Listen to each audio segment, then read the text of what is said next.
અહીંયા મંચ પર ઉપસ્થિત આપણી બનાસ બેંકના ચેરમેન શ્રી ડાયાભાઈ પિલ્યાતર સાહેબ ચીમનગઢ તથા અહીંયા બેઠેલા તમામ મહાનુભાવો, દૂધ ઉત્પાદક ભાઈઓ અને અહીં બેઠેલી જિલ્લાની તમામ નારી શક્તિને હું ચૌધરી અર્ચિતાબેન જીવાભાઈ, ગામ નાણોટા, તાલુકો કાંકરેજની વતનીના સાદર નમસ્કાર.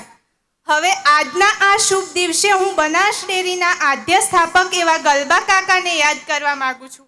કેમ કે એક એવા યુગ પુરુષ હતા કે જેમણે આ જિલ્લાની જૂની માન્યતા દૂધ અને પુત્ર એટલે કે છોકરો ના વેચાય આ માન્યતાને એમણે દૂર કરી ઘરે ઘરે પશુપાલકોને પશુપાલનનો ધંધો મુખ્ય ધંધો તરીકે સ્વીકારી જિલ્લાના ખેડૂતોને એમણે આર્થિક રીતે પગભર કર્યા છે.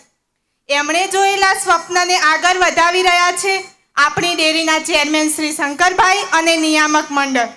બનાસ ડેરી આજે પશુપાલનના ધંધાને વૈજ્ઞાનિક રીતે કરી વધુ નફો મેળવવાના કામો કરી રહી છે.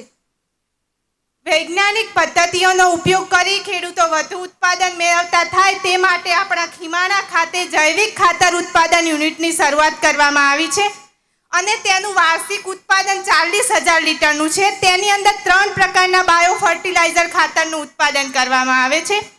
આ ખાતરો ખેડૂતોને વ્યાજબી ભાવે મંડળી મારફતે આપણી બનાસ ડેરી દ્વારા વેચવામાં પણ આવે છે.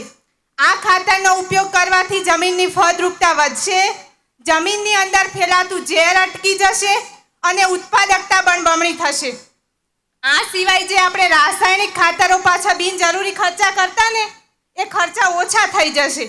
રાસાયણિક ખાતરથી ઉત્પાદિત અનાજ શરીર માટે ઘણું નુકસાનકારક છે, જેના બદલે આ જૈવિક ખાતરથી ઉત્પાદિત અનાજ હશે તે શરીર માટે ઘણું ફાયદાકારક બનશે. આજે ઓર્ગોનિક ખેત પેદાશોની ખૂબ માંગ છે, ત્યારે આ જૈવિક ખાતરથી ખેતી ખેડૂતો માટે સમૃદ્ધિના દ્વાર ખોલી દેશે.